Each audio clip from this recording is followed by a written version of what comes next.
Good morning students. कैसे हो सब? बढ़िया, फर्स्ट क्लास, मजा मा। ओके, तो हम कर रहे हैं सीए फाउंडेशन की जर्नी का सबसे interesting subject business mathematics, logical reasoning and statistics, और इसमें रिवाइज कर रहे हैं आज chapter set, relation and function. देखो, ये जो चैप्टर है आईसीआई ने कोई इंडिविजुअल वेटेज नहीं दी है, लेकिन लगभग 3 to 5 मार्क्स का इसमें से आ जाता है, और 3 से 4 क्वेश्चन तो आप मान के चलो, 4 क्वेश्चन लगभग आ जाते हैं इसमें से, ठीक है।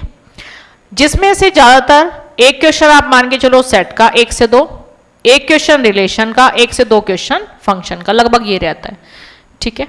तो अपने को बस बेसिक पढ़ना होता है, बहुत ज्यादा एडवांस क्वेश्चन इसमें नहीं आते हैं, ठीक। बिल्कुल बेसिक नॉलेज होनी चाहिए, और चारों ही मतलब क्वेश्चन बिल्कुल बेसिक ही आते हैं। कभी कभी कोई एक आधा क्वेश्चन टफ आ जाता है इसमें से, ठीक है। तो अभी बेसिक ही कर रहे हैं हम, केवल रिवाइज कर रहे हैं चैप्टर। सबसे पहले सेट, सबसे फर्स्ट टॉपिक हम कर रहे हैं सेट। सेट क्या होता है ये आपको पता ही है, एक वेल डिफाइंड कलेक्शन।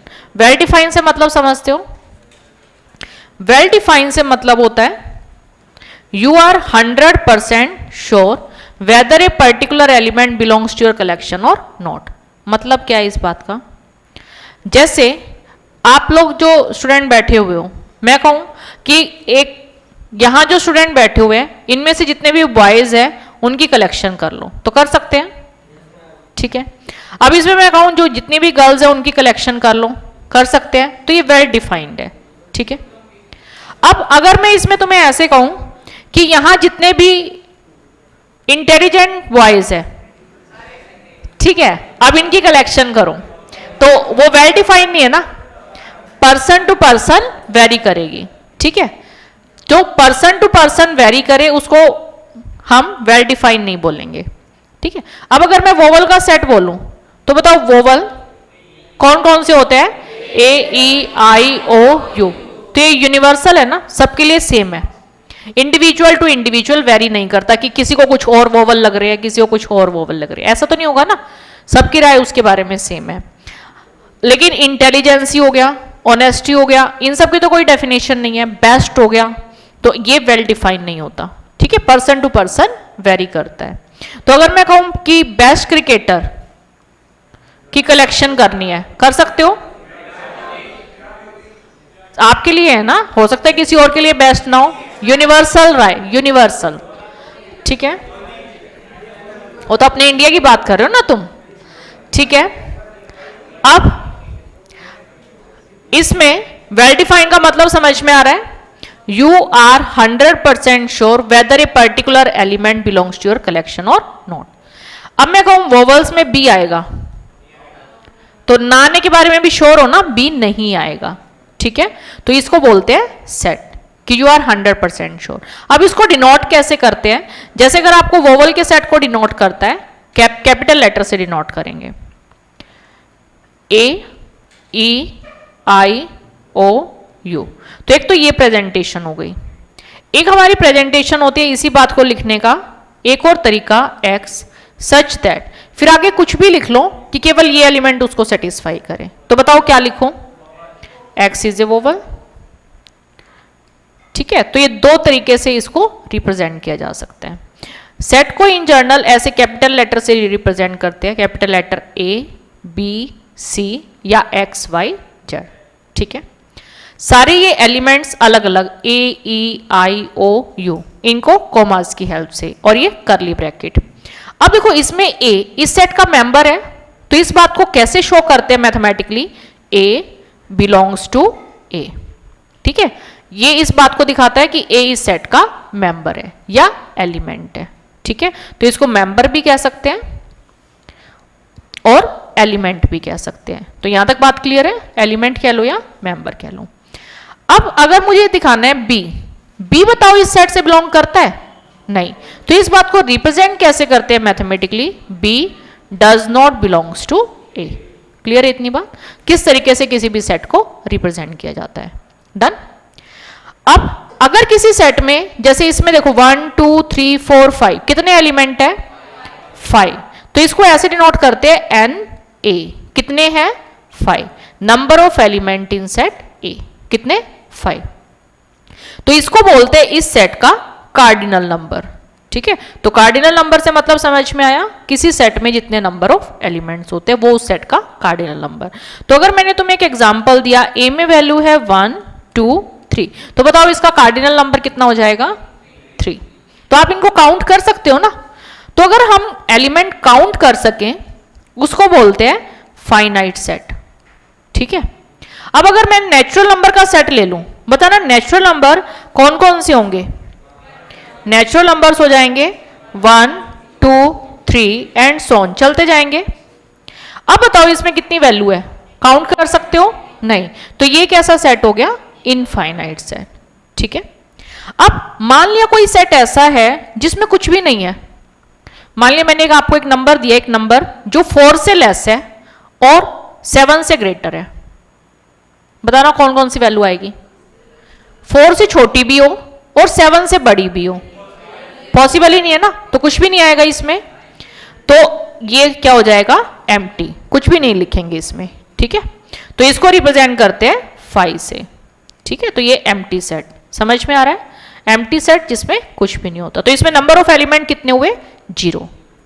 अब मान लिया किसी सेट में केवल एक ही एलिमेंट है, मान लिया 2 है, एक ही एलिमेंट हो, उसको बोलते हैं यूनिट सेट या सिंगलटन सेट। ठीक है, एक सिंगल एलिमेंट हो तो उसको क्या बोलेंगे, यूनिट सेट या सिंगलटन सेट। यहां तक बात क्लियर। अब अगर मान लिया ए कोई सेट आपको दे रखा है 1 2 3, बी कोई सेट आपको दे रखा है 1 2 3 4, तो ये बताओ ए सेट के सारे एलिमेंट क्या बी सेट में है, ए सेट के सारे एलिमेंट बी सेट में है, तो हम कहेंगे ए इज सबसेट ऑफ बी। ठीक है, अगर ए सेट के सारे एलिमेंट बी सेट में हो तो हम कहेंगे ए इज सबसेट ऑफ बी। अब मान लिया ए में वैल्यू है 1 2 3 और बी सेट में भी वैल्यू है 1 2 3। ठीक है, अब बताओ क्या ए कंटेन है बी में, क्या ए सबसेट है बी का, क्या ए सबसेट है बी का, क्या ए सबसेट है बी का। कितने स्टूडेंट कह रहे हैं और बाकी क्या कह रहे हैं, नहीं है, इक्वल आएगा, ए इक्वल टू बी। और मजे की बात यह है कि ये सबसेट है। ठीक है, मैंने क्या बोला सबसेट की डेफिनेशन, ए सेट के सारे एलिमेंट बी सेट में हो। तो ए सेट में क्या है 1 2 3, तो ये सारे एलिमेंट बी सेट में है ना, तो ए इज सबसेट ऑफ बी। अच्छा, इसमें जो ये वाला एग्जाम्पल था, इसमें देखो एक एलिमेंट कम था ना, ए में एक एलिमेंट कम है, तो इसको बोलेंगे प्रॉपर सबसेट, प्रॉपरली उसमें कंटेन्ड है। ठीक है, उसके इक्वल नहीं हो सकता, लेकिन ये सबसेट तो है लेकिन प्रॉपर नहीं है, तो ये सबसेट तो है बट प्रॉपर नहीं है। समझ में आया, पहले सेट के सारे एलिमेंट दूसरे सेट में हो तो हम कहेंगे पहला सेट सबसेट है दूसरे सेट का, तो वो उसके इक्वल भी हो सकता है, उससे छोटा भी हो सकता है। ठीक है, अगर छोटा है तो प्रॉपर कह देंगे, इक्वल है तो सबसेट तो है ही। ठीक है, लेकिन प्रॉपर नहीं है। क्लियर, तो प्रॉपर सबसेट होने के लिए कम से कम एक एलिमेंट कम हो। तो एक बार मुझे एक और एग्जांपल से बताना, अगर ए में मैंने दे रखा है 1 2, बी में दे रखा है 1 2 3, तो पहले तो मुझे बताओ क्या ए सबसेट है बी का, क्या ए सबसेट है बी का, सबसेट तो है। क्या प्रॉपर सबसेट है, प्रॉपर है, क्योंकि कम से कम एक एलिमेंट कम है ना, एक एलिमेंट कम होना चाहिए प्रॉपर होने के लिए, इक्वल नहीं हो सकता। ठीक है, अब अगर मैं तुम्हें कह दूं 1 2 3 और ये भी 1 2 3, अब बताओ क्या ए सबसेट है बी का, सबसेट है। क्या ए प्रॉपर सबसेट है बी का, नहीं, प्रॉपर नहीं है। समझ में आ रहा है बात। ठीक है, प्रॉपर होने के लिए उसमें प्रॉपरली कंटेन्ड हो, कम से कम एक एलिमेंट जरूर कम हो, उससे छोटा हो, प्रॉपर का मतलब उससे छोटा हो। क्लियर है। अब अगर ए सबसेट है बी का, ये जो साइन होता है ये किसका साइन होता है, कंटेनमेंट का, ए कंटेन्ड इन बी, ऐसे रीड करते हैं इसको। ठीक है, ए कंटेन्ड इन बी या A is subset of B. Clear है प्रेजेंटेशन। ठीक है, अब मान लिया आपको 1 2 3 दे रखा है एक सेट, ध्यान से देख के बताना 1 2 3, और एक दूसरा सेट दे रखा है जिसमें वैल्यू है 2 3 1। अब बताओ ये दोनों सेट इक्वल है क्या? क्या A इक्वल टू बी है?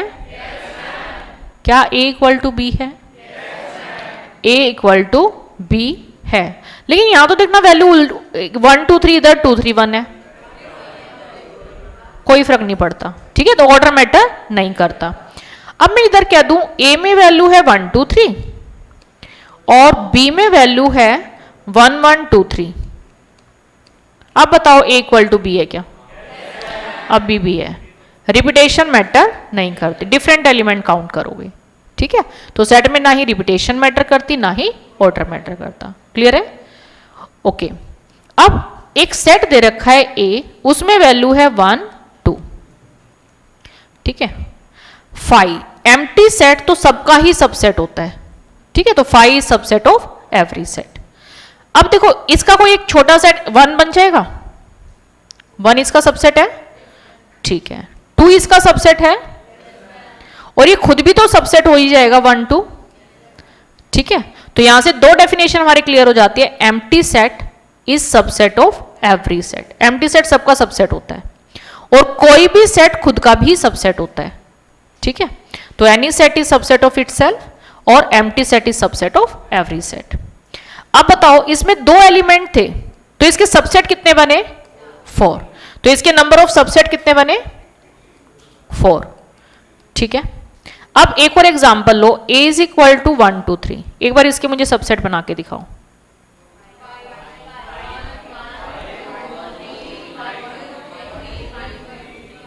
कौन कौन सी वैल्यू आएगी?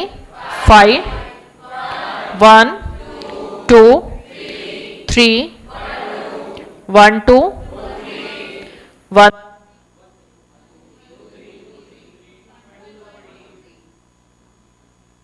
हाँ जी, तो देखो इसमें टोटल कितनी वैल्यू है? 1 2 3 4 5 6 7 8। तो n की वैल्यू अगर 3 है तो बताना उसके सबसेट कितने बने? 8, ठीक है। तो इन जनरल अगर n एलिमेंट्स है तो नंबर ऑफ सबसेट्स होते हैं, नंबर ऑफ सबसेट्स 2 की पावर n, ठीक है, ये याद रखना है। तो बताना नंबर ऑफ सबसेट किसी सेट में कितने होते हैं? 2 की पावर n, ठीक। अब 2 की power n number of subset, अगर मैं बात करूं प्रॉपर सबसेट की, ठीक है, ध्यान से समझना ये बात, प्रॉपर सबसेट, क्या 1 2 को मैं प्रॉपर बोलूंगी? तो बताओ इसमें प्रॉपर सबसेट कितने हैं? 3। अरे 1 2 3 ये तो प्रॉपर है ही, नलायको, कितने प्रॉपर सबसेट है? 3। इसमें बताओ प्रॉपर सबसेट कितने हैं? 7। केवल ये छोड़ देंगे, बाकी तो प्रॉपर ही है। तो नंबर ऑफ प्रॉपर सबसेट कितने होते हैं? 2 की पावर n माइनस 1, ठीक है। इंपोर्टेंट क्वेश्चन है, बहुत बार आ जाता है। तो बताना नंबर ऑफ सबसेट कितने? 2 की पावर n, और नंबर ऑफ प्रॉपर सबसेट 2 की पावर n माइनस 1। ओके यहां तक? तो एक बार यहां तक बताओ सबको क्लियर है क्या? सिंगल एलिमेंट सिंगलटन सेट, कोई भी एलिमेंट ना हो एम्प्टी सेट, नल सेट कह लो, वॉइड सेट कह लो, ठीक है। एक सेट में जितने नंबर ऑफ एलिमेंट है वो उसका कार्डिनल नंबर। अगर फाइनाइट नंबर ऑफ एलिमेंट है तो finite set, infinite number of element है तो इनफाइनाइट। यहां तक बात क्लियर? ठीक है। अब एक एग्जांपल लेते हैं, एक बड़ा सेट जिसके सारे के सारे सबसेट हो, ठीक है। मान लिया एक सेट है 1 2 3 4 5 6। ए कोई सेट है, उसमें वैल्यू है 1 2 3 4। बी कोई सेट है, इसमें वैल्यू है 3 4 5। अब देखो दोनों के दोनों इसके सबसेट है, तो इस बड़े सेट को बोलते हैं यूनिवर्सल सेट, ठीक है। सब इसमें कुछ ऑपरेशंस हम सीखेंगे। सबसे पहले ए यूनियन बी, ये सिंबल होता है यूनियन का। यूनियन का मतलब ए और बी सेट के सारे एलिमेंट, तो ए और बी के सारे एलिमेंट 1 2 3 4 3 4 5। लेकिन रिपीटेशन तो मैटर ही नहीं करती, तो एक ही बार लिख ले 1 2 3 4 5। ओके यहां तक? ठीक है। Next operation A intersection B, इसका मतलब होता है intersection. Intersection means common element. Common बताओ क्या क्या है? 3 4। समझ में आया? ठीक है। ए कॉम्प्लीमेंट, ए सेट को छोड़ के यूनिवर्सल सेट के सारे एलिमेंट। तो बताओ क्या क्या आएगा? 5 6। नेक्स्ट है a माइनस बी। a में से b का कोई एलिमेंट है वो हटा देंगे। तो a में बताओ b का कुछ है? कौन कौन है? 3 और 4। तो 3 और 4 को हटा दो, क्या क्या बचा? 1 2। मतलब समझ में आया a माइनस बी का। तो देखो a में से b के एलिमेंट हटा दें तो ये 3 और 4 बताओ कॉमन नहीं थे? कॉमन थे ना? देखो 3 और 4 कॉमन थे, तो क्या मैं ये बोल सकती हूँ a में से कॉमन एलिमेंट हटा दो? यही मतलब बना ना, a में से कॉमन एलिमेंट हटा दो। या फिर आप इसको लिख सकते हो a इंटरसेक्शन b कॉम्प्लीमेंट। ठीक है। सिमिलरली b माइनस ए मुझे फाइंड आउट करके बताओ। b में से a का कोई एलिमेंट है वो हटा दो। a के एलिमेंट कौन दिख रहे हैं? 3 और 4। तो बताओ इसमें क्या आ जाएगा? 5। तो इसका मतलब क्या बना? b में से कॉमन एलिमेंट हटा दो, तो b minus a intersection b। या फिर आप इसको लिख सकते हो b इंटरसेक्शन a कॉम्प्लीमेंट। ठीक है। तो बस इतना सा बेसिक आपको आना चाहिए। यहां तक क्लियर है? एक छोटी सी हमारी थ्योरम है a यूनियन b का कॉम्प्लीमेंट। कॉम्प्लीमेंट जब हम अलग अलग अप्लाई करते हैं यूनियन इंटरसेक्शन में चेंज, तो a complement intersection b complement. Similarly a intersection b complement, a complement union b complement. एक बार इतना बताओ, इतना बेसिक क्लियर है क्या? ठीक है। तो एक बार इस पे बेस क्वेश्चन ट्राई कर लेते हैं। ठीक,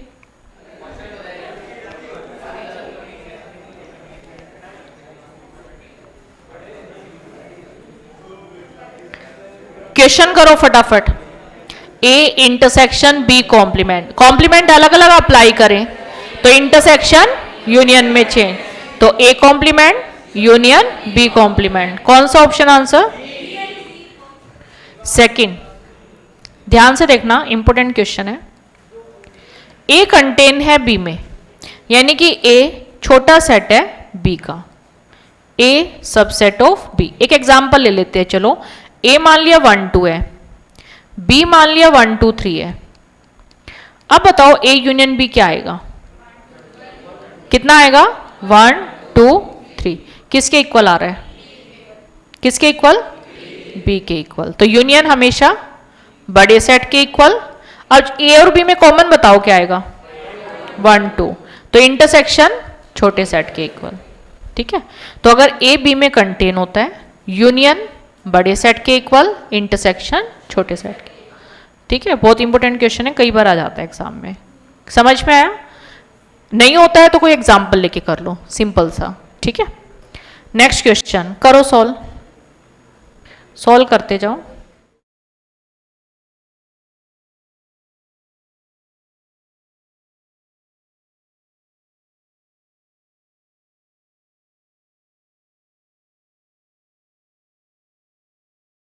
ए कॉम्प्लीमेंट फाइंड आउट करना है ए के एलिमेंट को छोड़ के यूनिवर्सल सेट के सारे एलिमेंट। तो 3 4 5 6 हम रहने देंगे, 7 8 9 10 11 12 13। Simple. Next question B complement. B के एलिमेंट को छोड़ के सारे एलिमेंट। 4 5 6, अच्छा 4 6 बस बस बस। ठीक है। सी कॉम्प्लीमेंट बताओ। 3 4 5 7 तो ये रहा, 9 10 11 13। ठीक है। सी कॉम्प्लीमेंट क्लियर है यहां तक? अब इसमें मुझे फाइंड आउट करके बताओ a माइनस बी। a में से b का कोई एलिमेंट है वो हटा दो, तो 3 5 कितना 4 6। b माइनस ए बताओ, 7 और 9। समझ में आ रहा है? ठीक है। अच्छा, अब a minus B intersection C. पहले b और c में कॉमन बताओ। b और c में कॉमन, तो a में से 7 हटाना है, तो कुछ भी नहीं हटेगा, एज इट इज ए आ जाएगा। तो क्या हो जाएगा 3 4 5 6। समझ में आ रहा है? क्लियर है यहां तक? तो इस टाइप के क्वेश्चन कराओगे सारे।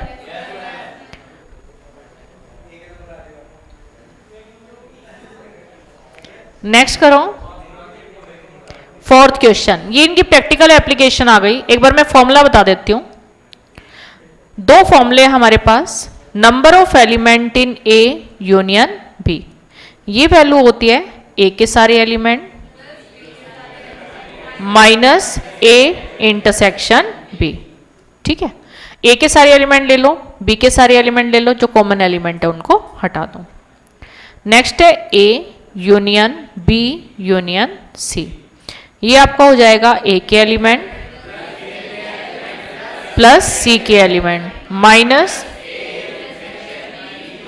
Minus B intersection C minus C intersection A intersection B intersection C. ठीक है, ये फॉर्मूले दोनों आपको आने चाहिए। यहां तक क्लियर है? अब क्वेश्चन करके देखो इस पे बेस। जैसे फोर्थ क्वेश्चन इंपॉर्टेंट क्वेश्चन है, ऐसे प्रैक्टिकल क्वेश्चंस आ जाते हैं। खुद ही ट्राई करोगे, जहां प्रॉब्लम है मैं हेल्प कर दूंगी।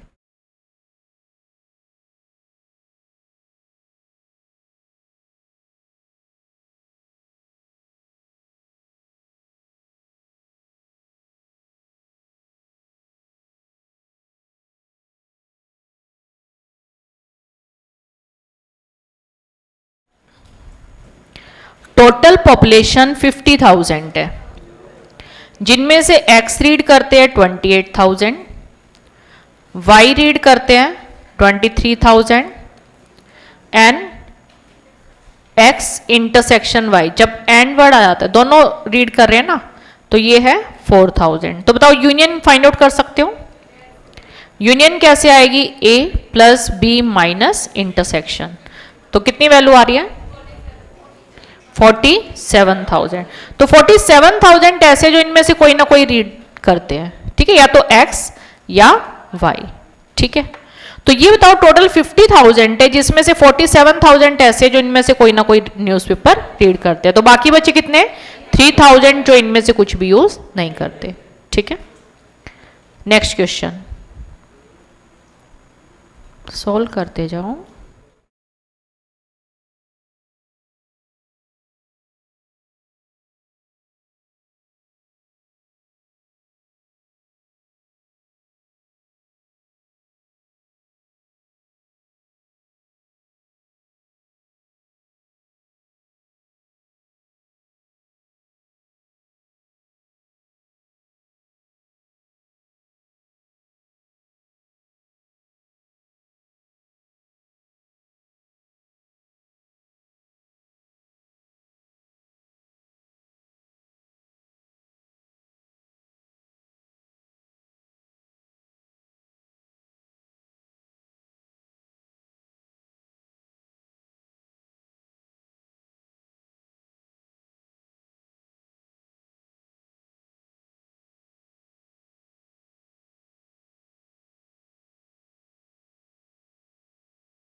हो गया सभी का? किससे नहीं हो रहा?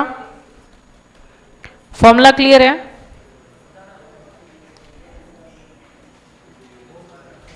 एबीसी के सारे एलिमेंट ऐड करने हैं, दो दो की इंटरसेक्शन सब्ट्रैक्ट करनी है, तीन तीन की इंटरसेक्शन ऐड करनी है। ठीक है, ये फॉर्मूला होता है। अब ये कह रहे हैं टोटल 2000 एम्प्लॉई है, जिनमें से कॉफी प्रेफर करते हैं 48%। तो 2000 का 48% बताओ कितना? 960। टी लाइक करते हैं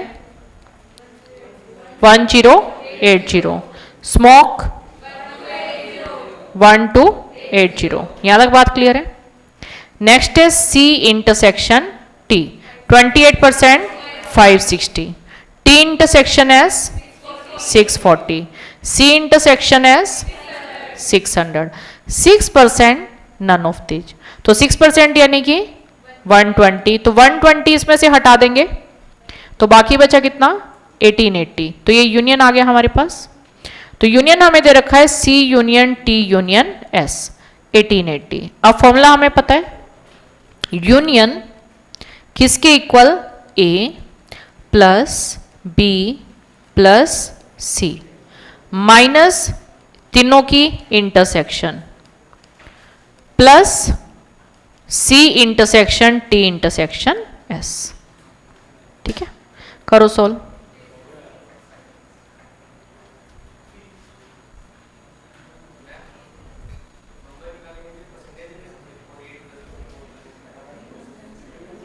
कर लो।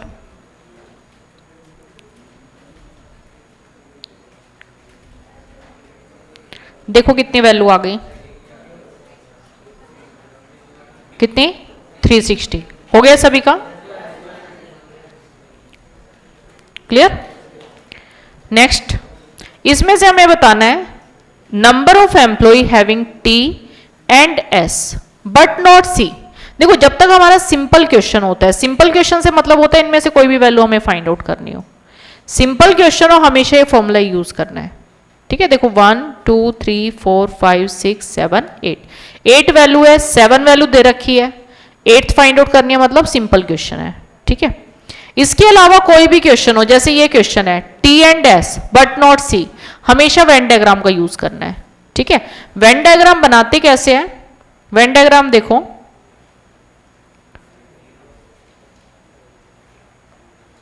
सबसे पहले सी टी एस, सी के एलिमेंट कितने हैं? 960, T 1080, S 1280, C intersection T 560, T intersection S 640 और ये वैल्यू 600, और तीनों की इंटरसेक्शन कितनी है? 360। यहां तक की बात समझ में आ गई? अब वेन डायग्राम कंप्लीट करेंगे। कंप्लीट कैसे करते हैं? इन दोनों की सब्ट्रैक्शन बताना जरा। 560 माइनस 360 200, 600 माइनस 360 240, 640 माइनस 360 280। यहां तक बात समझ में आ गई? अब इन तीनों को ऐड करके 960 से सब्ट्रैक्ट करो। 240 प्लस 360 प्लस 200 ना 160। इन तीनों को ऐड करके इसमें से सब्ट्रैक्ट करो।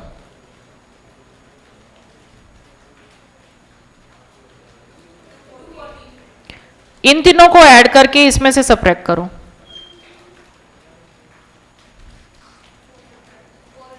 400। इतनी बात समझ में आ गई?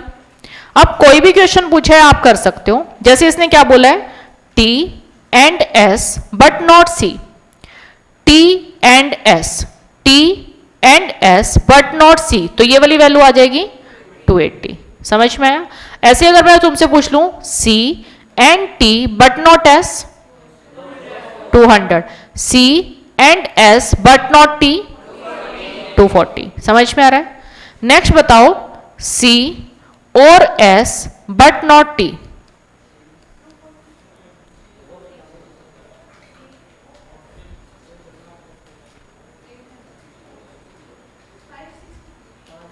तो इसमें देखो कौन कौन सी वैल्यू आएगी। C और S वाला पूरा सर्कल लेना है, बट उसमें T वाला सर्कल नहीं होना चाहिए। तो 160 प्लस 240 प्लस 400, कितनी वैल्यू? समझ में आ रही है बात? ठीक है, और का मतलब यूनियन, तो सी और एस पूरा लेना है बट उसमें टी नहीं होना चाहिए। सिमिलरली बताओ सी और टी बट नॉट एस, सी और टी बट नॉट एस, तो 160, 200, 240 कितना समझ में आ रहा है? तो ऐसे कोई भी क्वेश्चन आ जाए आप आराम से कर सकते हो। अच्छा सी ओनली बोलू तो C only, T only, S only, at least one, at least two, sorry at least to,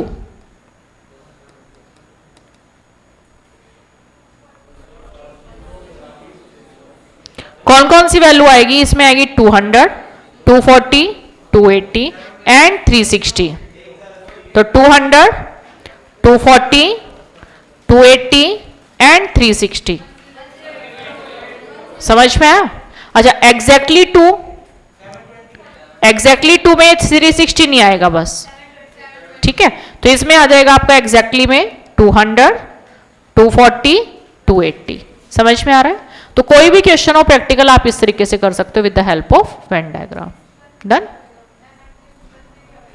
सारी वैल्यू यूनियन, ठीक है। अभी नेक्स्ट कॉन्सेप्ट रिलेशन, सेट वाला समझ में आ गया, ठीक है। नेक्स्ट कॉन्सेप्ट है रिलेशन, इतना सब बेसिक भी कर लो ना, यहीं से बन जाएगा क्वेश्चन। रिलेशन मेन आपके 3 टाइप के होते हैं, रिफ्लेक्सिव, सिमेट्रिक, ट्रांजिटिव। तो ये 3 बस रिलेशन समझने हैं आपको, रिफ्लेक्सिव, सिमेट्रिक एंड ट्रांजिटिव। सबसे पहले रिफ्लेक्सिव रिलेशन। रिफ्लेक्सिव रिलेशन होता है कोई भी एलिमेंट खुद से रिलेट करे, ठीक है, रिलेशन जो भी दे रखा है, A related to A for every, हर एक एलिमेंट के लिए, ठीक है। सिमेट्रिक रिलेशन होता है अगर ए बी से रिलेट करे तो बी ए से रिलेट करे, if A related to B then B related to A. For every नहीं होता इसमें, ए और बी उस सेट से होने चाहिए। नेक्स्ट है ट्रांजिटिव। ट्रांजिटिव होता है अगर ए बी से रिलेट करे, बी सी से रिलेट करे तो ए सी से रिलेट करे, if A related to B, B related to C then A related to C. तो ये तीनों कंडीशंस सेटिस्फाई होती है तो उसको हम बोलेंगे इक्विवेलेंस रिलेशन। इक्विवेलेंस रिलेशन, इतनी बात समझ में आ गई, ठीक है। ये 3 रिलेशन हमें आने चाहिए। रिफ्लेक्सिव कोई भी एलिमेंट खुद से रिलेट करे, सिमेट्रिक अगर ए बी से रिलेट कर रहा है तो बी ए से रिलेट करे। तो एक क्वेश्चन मैं तुम्हें बताऊं, A minus B is divisible by 4। बताओ क्या ये रिलेशन इक्विवेलेंस रिलेशन है? चेक करके बताओ। सबसे पहले चेक करते हैं रिफ्लेक्सिव। रिफ्लेक्सिव रिलेशन क्या कहता है? कोई भी एलिमेंट खुद से रिलेट करे, ठीक है। तो a माइनस ए माइनस ए कितना होता है? 0। क्या 0 डिविजिबल बाय 4 है? 0 तो हर एक से डिविजिबल है, ठीक है। तो 0 डिविजिबल बाय 4 है, तो ये रिलेशन बताओ रिफ्लेक्सिव है? आवाज नहीं आई। रिफ्लेक्सिव क्या होता है? कोई भी एलिमेंट खुद से रिलेट करे। रिलेशन क्या है कि इसमें अगर b की जगह a पुट कर दे तो वो 4 से डिविजिबल होना चाहिए। तो a माइनस ए 0 आता है, तो 0 4 से तो डिविजिबल है ना, 4 बाय 0 कुछ नहीं होता, 0 बाय 4 तो होता ही है 0, ठीक है। तो 0 तो सबसे डिविजिबल है, तो ये रिलेशन रिफ्लेक्सिव है। सिमेट्रिक बताओ, अगर a माइनस बी 4 से डिविजिबल है, यानी कि मान लिया 16 है, ठीक है, 4 से डिविजिबल हो गया, तो बताओ b माइनस से कितना आएगा? -16। तो क्या ये 4 से डिविजिबल है ना? साइन माइनस आ गया लेकिन डिविजिबल तो है ना 4 से, तो ये रिलेशन सिमेट्रिक है। ट्रांजिटिव बताओ, अगर a माइनस बी 4 से डिविजिबल है, b माइनस सी 4 से डिविजिबल है, तो इन दोनों की एडिशन, ठीक है, एडिशन देखो कितनी आएगी? a minus B, b minus C, 16 plus 20, ये कैंसिल, a माइनस सी, इधर कितना आया 36। क्या ये 4 से डिविजिबल है ना? तो ट्रांजिटिव रिलेशन भी सेटिस्फाई हो रहा है कि अगर a b से डिविजिबल है, b c से डिविजिबल है, तो a c से डिविजिबल होगा। तो ये रिलेशन तीनों कंडीशन सेटिस्फाई कर रहा है, तो इसको क्या बोलेंगे? Equivalence relation. ठीक है, और समझते हैं। सिमेट्रिक होता है कि अगर a b से रिलेट करे तो b a से रिलेट करे। तो देखो a माइनस बी 4 का मल्टीपल है, तो b माइनस ए भी तो 4 का मल्टीपल ही रहेगा, बस साइन चेंज हो जाएगा। क्लियर है? अब एक बार एक दो क्वेश्चन और करके बताओ मुझे। 6 क्वेश्चन है, जैसे 6 क्वेश्चन, सेट है चिल्ड्रन का, काफी सारे बच्चे हैं, एक ही बच्चा लिया, वो बताओ क्या ये रिलेशन रिफ्लेक्सिव है? A has the same father as A, एक पर्सन, एक बच्चा है, उसके खुद के फादर सेम होंगे, तो ये रिलेशन रिफ्लेक्सिव है। ठीक है, सिमेट्रिक चेक करते हैं। A has the same father as B, A और B के फादर सेम है, तो बताओ क्या B और A के फादर सेम होंगे? डेफिनेटली, तो ये रिलेशन सिमेट्रिक है। ट्रांजिटिव चेक करते हैं। A और B के फादर सेम है, B और C के फादर सेम है, तो क्या A और C के फादर सेम होंगे? तो ये रिलेशन ट्रांजिटिव भी है। तो कैसा रिलेशन हो गया? इक्विवेलेंट। समझ में आया? नेक्स्ट देखो, ये इसमें मेन आपको यही आना चाहिए, रिफ्लेक्सिव, सिमेट्रिक, ट्रांजिटिव। ठीक है, इसके बाद नेक्स्ट कॉन्सेप्ट है हमारा function. Next concept function. Function क्या होता है? ये भी एक स्पेशल टाइप का रिलेशन ही होता है, लेकिन इसमें बस इतनी सी कंडीशन होती है। मान लीजिए जैसे एक्स सेट में वैल्यू है 1 2 3। अच्छा, कार्टेशियन प्रोडक्ट का मतलब तो पता है आप लोगों को, एक बार इसका कार्टेशियन प्रोडक्ट बना के दिखाओ मुझे। x cross y, 1 4 1 5 1 6, 2 4 2 5 2 6, 3 4 3 5 3 6। तो अगर इसमें 3 एलिमेंट है और इसमें 3 एलिमेंट है, तो x क्रॉस y में कितने एलिमेंट होंगे? 3 इंटू 3 9 एलिमेंट होंगे। ठीक है, हर एक एलिमेंट की ऑर्डर्ड पेयर, यानी कि 1 4, ये जो एलिमेंट है ना ऑर्डर्ड पेयर में होते हैं। ऑर्डर्ड पेयर का मतलब 1 4 को आप 4 1 नहीं लिख सकते, 1 4 का मतलब 1 4 ही है। तो अगर मान लिया आपको ऐसा दे रखा है x y is equal to 1 3, तो बताना एक्स की वैल्यू कितनी? 1, वाई की वैल्यू 3। तो ये मतलब होता है, उल्टा नहीं कर सकते, इसको इंटरचेंज नहीं कर सकते। क्लियर है यहां तक? अब फंक्शन भी एक तरह से रिलेशन ही होता है, बट उसमें एक कंडीशन एक्स्ट्रा होती है, फर्स्ट सेट का हर एक एलिमेंट आना चाहिए। ठीक है, तो देखो फर्स्ट सेट का हर एक एलिमेंट, उसको सेकंड सेट से एक ही एलिमेंट मिले तो उसको फंक्शन बोलते हैं। तो सबसे पहले तो डेफिनेशन पता होनी चाहिए, आ जाती है एग्जाम में। तो मुझे बताना है कि ये रिलेशन फंक्शन है या नहीं। डेफिनेशन समझ में आई? पहले सेट का हर एक एलिमेंट आना चाहिए, यानी कि 1 भी इन्वॉल्व होना चाहिए, 2 भी 3 भी। सेकेंड सेट से उसको एक ही एलिमेंट मिलना चाहिए, 1 को एक ही एलिमेंट मिले, 2 को एक ही एलिमेंट मिले, एक से ज्यादा एलिमेंट ना मिले। तो एक बार मुझे बताना कि ये रिलेशन फंक्शन है या नहीं। 1 4 2 5 3 4, बताओ ये रिलेशन फंक्शन है या नहीं? कितने स्टूडेंट कह रहे हैं और कितने स्टूडेंट कह रहे हैं कि फंक्शन नहीं है?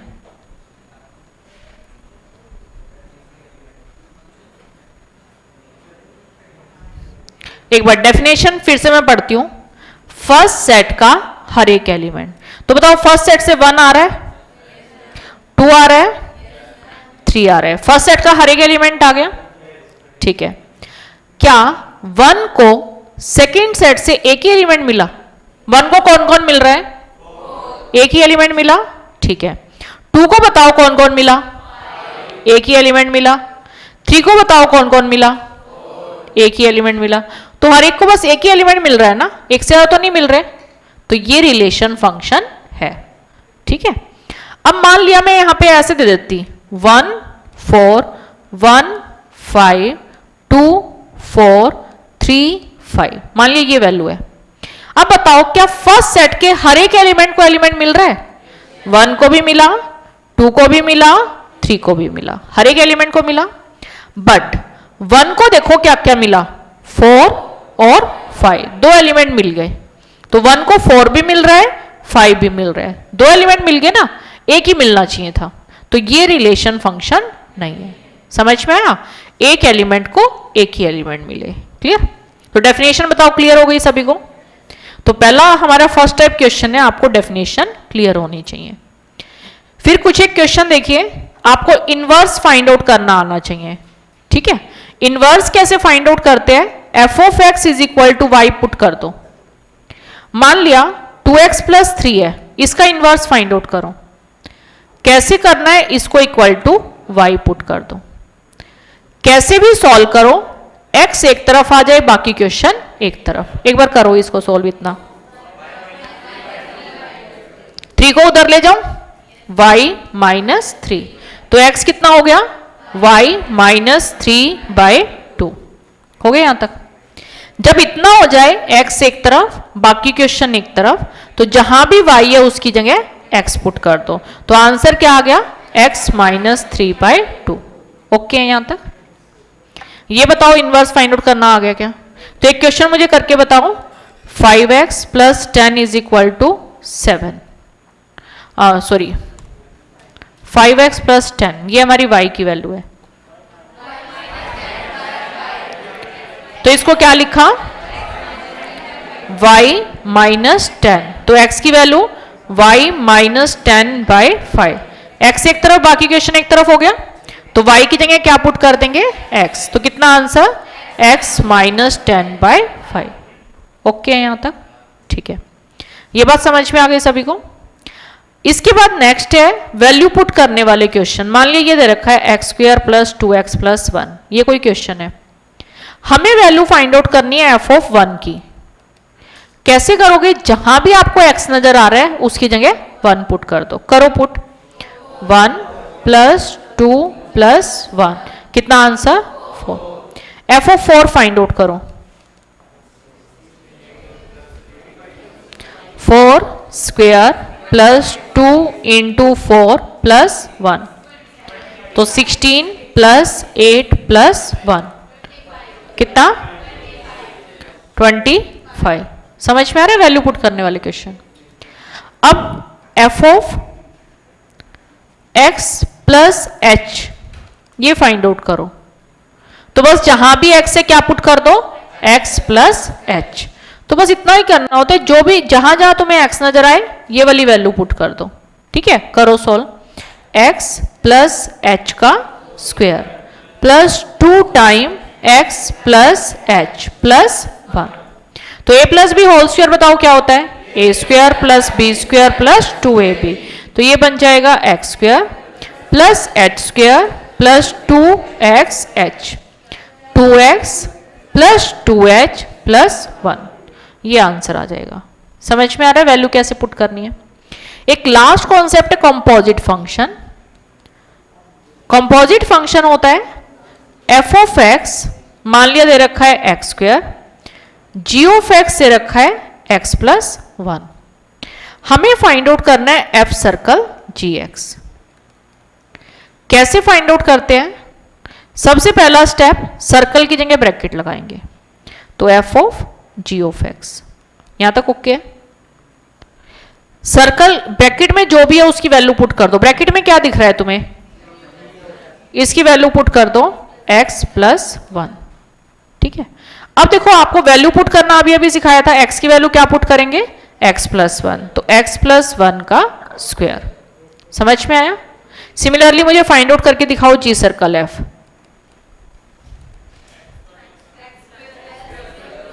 तो ये क्या लिख दूं? g ऑफ, बताओ ना क्या लिखूं? g of f of x। f of x की वैल्यू कितनी है? x स्क्वायर, तो इसमें जहां भी x से क्या पुट कर दे? x square plus 1। हो गया? तो ये 4 कॉन्सेप्ट आपके मेन है। हाँ, कंपोजिट फंक्शन होता है। सबसे पहले 2 अलग अलग फंक्शन दे रखे होंगे, आपको फाइंड आउट करना है f circle g। First step, circle की जगह ब्रैकेट। अब ब्रैकेट में जो भी है उसकी वैल्यू पुट कर दो। क्या है? gx, उसकी वैल्यू x प्लस 1। तो अब f फंक्शन में जहां जहां आपको x नजर आ रहा है उसकी जगह क्या पुट करना है? x plus 1। तो एक ही जगह x क्या पुट करना है? उसकी जगह x प्लस 1। ठीक है। Similarly g circle f, circle की जगह ब्रैकेट, f ऑफ x की वैल्यू पुट की x स्क्वायर, g फंक्शन पे अप्लाई किया x स्क्वायर प्लस 1। ठीक है। हाँ जी, कंपोजिट समझ में आया? तो एक बार इस पे बेस क्वेश्चन कर लेते हैं। उसके बाद दो कॉन्सेप्ट हो रहते हैं, डोमेन रेंज वाला और टाइप ऑफ फंक्शन। ठीक है, वो फिर बाद में करेंगे।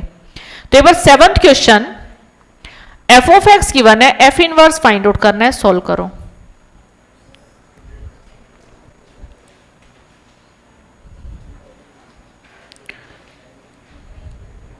ये क्वेश्चन है, कैसे भी सॉल्व करो, x एक तरफ बाकी क्वेश्चन एक तरफ।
हो गया डन सभी काम? किस किस से नहीं हो रहा? देखो, क्रॉस मल्टीप्लाई किया, first step, 2 plus x is equal to 2y minus x y. ठीक है, x एक तरफ करना है तो x वाली टर्म एक तरफ, बाकी क्वेश्चन एक तरफ। तो ये वैल्यू इधर लेके आओ, x plus x y, 2y minus 2। इतनी बात क्लियर है? x कॉमन, क्या बचा? 1 plus y, 2 common, y minus 1। तो यहां से देखो x क्या आ गया? 2 y minus 1 upon y plus 1। हो गया इतना, x एक तरफ बाकी क्वेश्चन एक तरफ। तो जहां जहां आपको y नजर आ रहा है उसकी जगह क्या पुट करेंगे? x। तो ये आंसर आ जाएगा। सिंपल है, कैलकुलेशन का ही काम है, कॉन्सेप्ट बताइए करना कैसे। Next question, G circle f,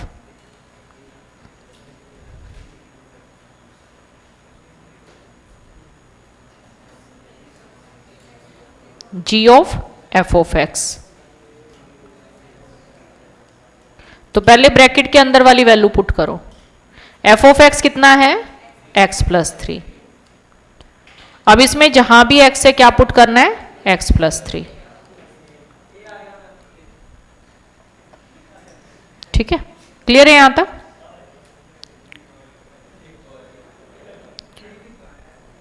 अब इसके बाद है टाइप्स ऑफ फंक्शन। फंक्शन कैसा कैसा होता है? सबसे पहले 1-1 फंक्शन। 1-1 फंक्शन होता है, देखो अगर आप ऐसा लिखते हो, मान लिया x दे रखा है 1 2 3, y दे रखा है 4 5 6, और एक वैल्यू है, एक फंक्शन जिसमें वैल्यू आपकी आ रही है 1 4 2 4 3 5। ठीक है, एक बार इससे समझना। दो टॉपिक रहते हैं, एक तो टाइप्स ऑफ फंक्शन और एक डोमेन रेंज। डोमेन होता है इसमें जो ये फर्स्ट एलिमेंट है, तो बताओ फर्स्ट एलिमेंट क्या है, 1 2 3, तो बताओ इसकी डोमेन क्या हो जाएगी, डोमेन हो जाएगी 1 2 3। समझ में है डोमेन क्या होती है। नेक्स्ट है रेंज। रेंज होती है सेकंड एलिमेंट, तो बताओ सेकंड एलिमेंट क्या है, 4 और 5। रिपीटेशन तो मैटर करती ही नहीं, तो रेंज क्या हो गई 4 5। समझ में है रेंज क्या होती है। और ये हमारा होता है कोडोमेन। क्लियर है। डोमेन मतलब फर्स्ट एलिमेंट, रेंज मतलब सेकंड एलिमेंट। तो फंक्शन में डोमेन रेंज फाइंड आउट करने के 3 मेथड होते हैं।